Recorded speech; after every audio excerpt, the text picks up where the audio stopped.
Alright guys, so here we are. It's been a couple days since I got the engine apart and out of the Jeep, so wanted to kind of go over some more stuff that I found out and kind of just, lay out the future plans for the Jeep. Don't worry, it's not going anywhere. It's just shoved in the back of the garage so that my brother can work on his Jeep easier while I wait for things for this Jeep. You can see I got most of my parts in the Jeep. The rest of the engine parts are inside. But anyway, getting right to it. Got the blocks out of the engine. And I think that is where all the metal in the oil is coming from. Can't really see any other ones, but pretty much all the cam bearings are pretty worn. And the cylinder walls, you can see the pretty bad vertical scratching there, a little bit up there. Pretty much all the cylinder bores have vertical scratching in them.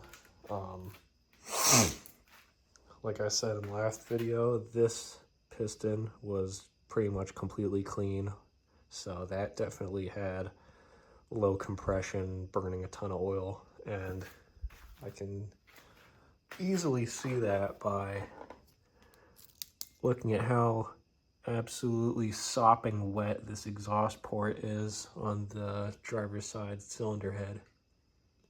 So yeah, I mean, you can see all of them are pretty sooty and nasty. I mean, you got a nice layer of smog on there, and then this one's just sopping wet. So either, again, I don't know if it was the valve seals or valve guides just being whooped. I mean, at this point, I doubt it. I'm sure it's probably just the piston rings in there were just gone. But, then again, I have no idea.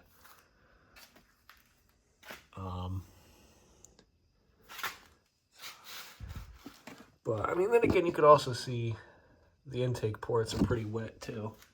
So I'm sure it's a combination of the both. I'm sure it's a combination of piston rings where cylinder bores were whooped, so new piston rings didn't help there, and valve guides are probably trashed, and so they were just letting oil come through there, too. So, excuse me. Yeah. This engine is going to get turned into a coffee table in my room. Same thing with the oil pan. I'm probably not going to reuse it. Just because, yeah, next part of this video. I'm going to get on to the next point here. I'm going to be getting a crate motor for this thing. I never had any intentions of having this block professionally rebuilt. When I rebuilt it initially, I figured, if it works, it works. If it doesn't work, so what? I'll just drive it till it blows up, and that's what I did. There were a lot of things that I wasn't very happy with when I put this engine together. One of them being the cam bearings, the installation tool that I got from Summit, which is, I think Summit has two of their brand installation tools for cam bearings, and I got the cheaper of the two. Don't do that, because I mean, I'm not saying every one of them is, but I'm pretty sure every one of them is.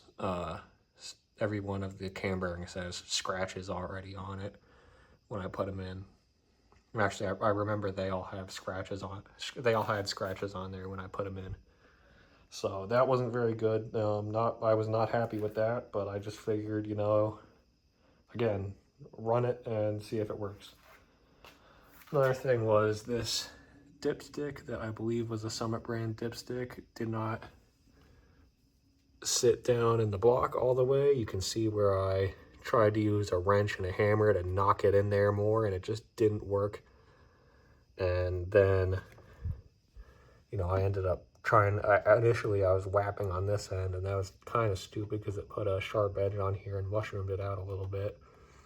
But I mean, even then, the dipstick itself, the little rubber on there just like got shredded by the time I took this engine out. I mean, it was almost gone.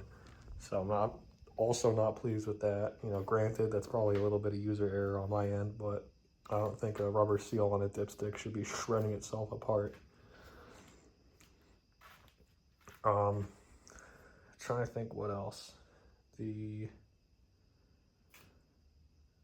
I don't have it in here, but I think it was a Proform timing cover that I had on here that I glued on here with the paper gasket. I wouldn't try and use a chisel and just knock around in various spots to try and break it off, and it just bent. So if the crate motor that I'm planning on getting is going to be, it's a ATK HP98 small block Chevy 350, and it comes assembled without the intake, so it's basically just everything minus the intake and everything that sits on it. Which, that's not a problem. I have this intake. I also have another intake that I'm going to want to run on it rather than this one, just to see what difference it makes. Because I think the other one I have on there is an air gap intake, where this notch is kind of sunk down.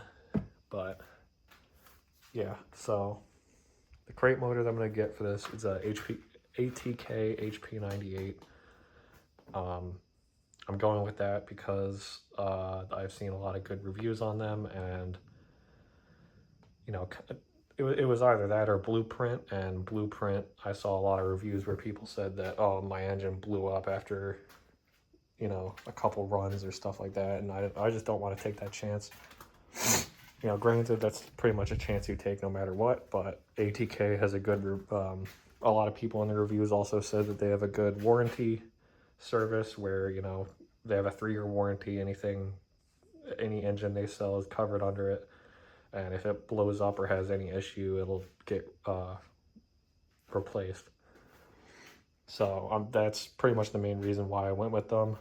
But more information about the engine. I'm going to be getting like I said, it's ATK HP98. It's a 350 4-bolt main roller block, so it's a one-piece rear main seal, and has a roller camshaft, roller lifters, stamped steel rocker arms, and it's a 9-to-1 compression. They advertise it at 345 horsepower, 400 pound-feet of torque, which should be more than enough for what I'm doing with this car. So I shouldn't have much of an issue there. But pretty much apart from the engine, there isn't really a whole lot that I want to do to this thing. I'm going to be getting a stall converter for it because they recommend that you get a stall converter.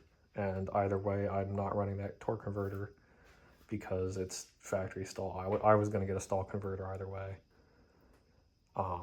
But yeah, and with the transmission leaking, I think I just had the transmission overfilled. I pulled the dipstick out and immediately transmission fluid just started gooshing out of the fill port on the transmission, and I ended up using a vacuum bleeder tool and just sucking out a bunch of ATF, and I probably sucked out 1.5 of those vacuum bleeders worth of ATF before it stopped like actively flowing out of there. So I think I just had the transmission overfilled, and that's another subject, is that TCI dipstick that I had in there did not sit down in the transmission all the way. Their instructions that came with it were really crappy. It's a universal dipstick, so it fits in all the turbo hydromatic transmissions. I think it has instructions for like the 4L transmissions, 700R4s, etc. And the tube has a little bump on it where you'd think that would go butt up to the grommet that you stick in the transmission. Well, when I installed it, it didn't want to sit all the way in the transmission, in the grommet.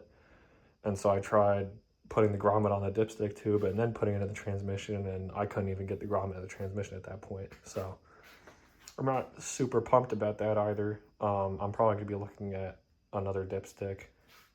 But yeah, so Going to be getting a crate motor.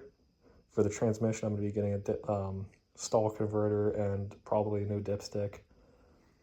For the exhaust, I'm going to be able to run those manifolds that I had. I'm going to actually, like, you know, weld on the exhaust, because in the driving video, I'm sure you heard all the rattling was that pipe was too big on the down pipe that I had on there. So I'm going to probably pie cut and weld that exhaust pipe to the down pipe when I put this new engine in. But that's, you know, future plans. And another thing I've been considering doing is, let me get my flashlight so I can show you better. I've been considering reworking the shock mounts a little bit. I don't know how well you're going to be able to see, but there you go. You can see the shock mount kind of sticks out. I'm going to try and level my phone. The shock mount kind of sticks out straight, and the shock obviously doesn't. So I either have to bend the ear on that leaf spring plate tighter, or I have to figure out some other shock mount, like maybe something I can weld to the axle tube, and just use normal height shocks, because these are 2.5-inch lift shocks. That's what I had to get to even work with those shock mounting studs. But yeah, so I'm thinking I'm probably gonna end up doing that at some point. But my number one priorities are gonna be get the torque converter filled up, put it in, get the engine primed, ready to go. Since it's a roller block, I'm very glad that I don't have to bother doing a break-in or anything. I just have to, follow their ATK says to use 1030 conventional and zinc additive for the first 3,000 miles. So, I just have to do that. I'll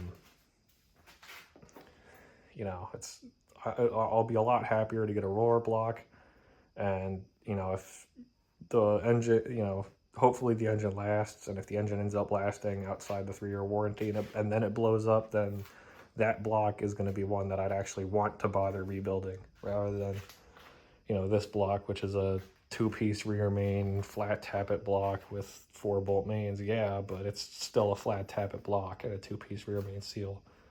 And, I don't really have much use for that.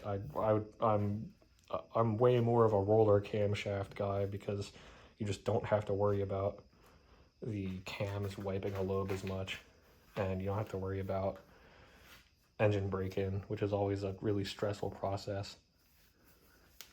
So yeah, that's probably going to be it for this video. Kind of just sitting here waiting. Hopefully I'll be able to drive the Jeep at least a couple more times until winter comes. But we'll see. So I'll see you guys in the next video, whenever that is.